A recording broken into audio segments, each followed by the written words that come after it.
आज की कहानी का शीर्षक है परी का वरदान। तो चलिए कहानी शुरू करते हैं। नंदू बहुत ही अच्छा बच्चा था।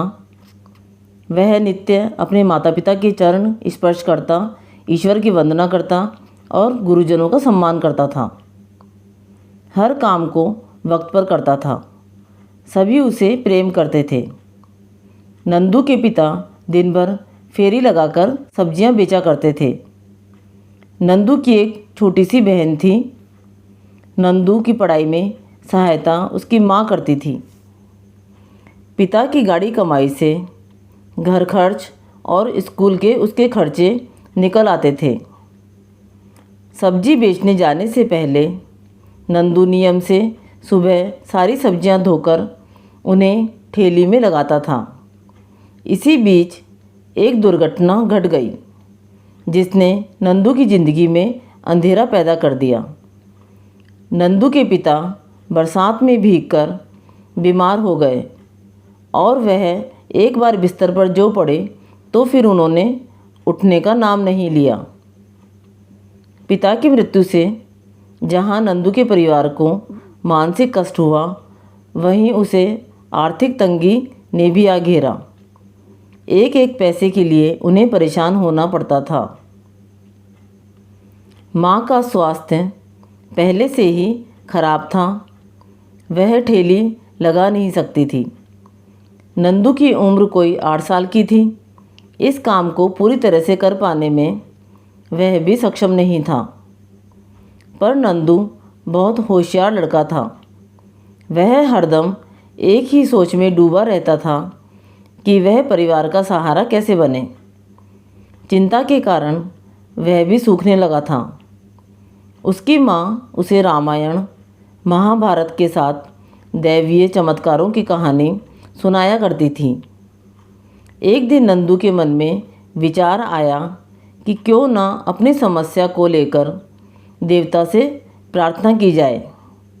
उसकी पाठशाला के रास्ते में एक मंदिर पड़ता था। नंदू रोज़ पाठशाला जाते समय उस मंदिर के दरवाजे पर खड़ा हो जाता और हाथ जोड़कर भगवान से प्रार्थना करता, हे भगवान, आप सबके दुखों को दूर करते हो।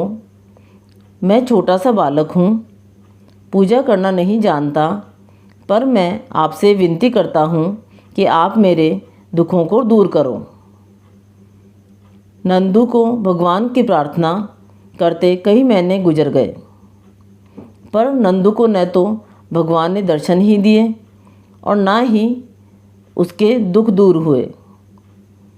नंदू यह सोचकर निराश होता कि शायद उसके पूजा करने में ही कोई दोष है, वरना ईश्वर तो दयालु होते हैं, वह उसकी मदद ज़रूर करते। नंदू को ईश्वर पर अटूट श्रद्धा थी। वह प्रतिदिन मंदिर जाता रहा। वह मंदिर एक देवी माँ का मंदिर था। आखिर देवी इस नन्हे भक्त की भक्ति से प्रसन्न हो गई। एक रात नंदू अपने बिस्तर पर गहरी नींद में सोया था। तभी उसे लगा आकाश से एक तीव्र रोशनी उतर रही है। एक ही क्षण में उसका सारा कमरा उज्जवल प्रकाश से भर गया। कुछ ही समय में उस प्रकाश से एक नन्ही सी परी निकली। उस परी का रूप वैसा ही था जैसा वह अक्सर किताबों में पढ़ा करता था। उसके हाथ में एक छड़ी थी। नंदू उस परी को गौर से देखकर बुदबुदाया, यह सपना है या सच्चाई? परी मुस्कुराकर बोली, यह सच है नंदू। नंदू ने बड़ी व्याकुलता और प्रसन्नता से पूछा, तो क्या तुम परी हो? हाँ, परी ने मुस्कुराते हुए कहा। तुम यहाँ पर? नंदू अपनी बात पूरी ना कर सका। परी खिलखिलाकर बोली, नंदू, मुझे देवी माँ ने तुम्हारे पास भेजा है। क्या? देवी माँ ने? अब की बार नंदू खुशी से चीख उठा। हाँ नंदू, बोलो तुम्हें क्या चाहिए? नंदू बोला, परी, अगर तुम सचमुच देवी की दूत हो तो मेरी माँ को स्वस्थ कर दो। परी मुस्कुराकर बोली, ठीक है नंदू, अब सुबह जब तुम्हारी माँ सोकर उठेगी तो वह बिल्कुल स्वस्थ और प्रसन्न होगी। पर नंदू, मैं तो तुम्हें वरदान देने आई थी, तुमने अपने लिए तो कुछ मांगा ही नहीं। नंदू सहज भाव से बोला, परी, अगर मेरी माँ ठीक होगी तो वह मेरे देखभाल स्वयं कर लेगी। फिर माँ बाप की सेवा करनी चाहिए। बच्चों पर सबसे पहला अधिकार माँ का होता है, इसलिए मैंने माँ के स्वस्थ होने का वरदान तुमसे लिया। परी बोली, नंदू, मैं तुमसे बहुत प्रसन्न हूँ, तुम मुझसे एक वरदान और मांग लो। नंदू बोला, परी, मुझे सद्बुद्धि दो ताकि मैं बड़ा होकर नेक, ईमानदारी और सच्चाई के रास्ते पर चल सकूं। परी बहुत प्रसन्न हुई और बोली, ऐसा ही होगा। नंदू, यह अंगूठी तुम अपने पास रख लो। इस अंगूठी को पहनकर जो इच्छा करोगे वह पूरी हो जाएगी। पर जिस दिन तुमने इसका गलत कामों के लिए प्रयोग किया, इसकी शक्ति उसी दिन खत्म हो जाएगी।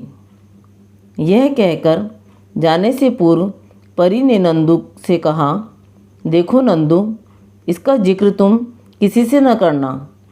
इतना कहने के बाद पहले परी विलीन हुई।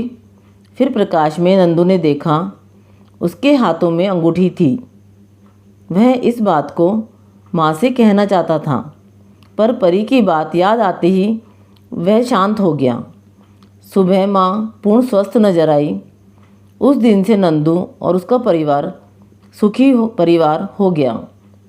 इस कहानी से हमें यह शिक्षा मिलती है, बड़ों का आदर करते हुए कर्म पर विश्वास करने वाले के लिए कुछ भी असंभव नहीं है। कहानी पसंद आई तो कहानी को लाइक व शेयर करें, चैनल को सब्सक्राइब करें। कहानी सुनने के लिए धन्यवाद।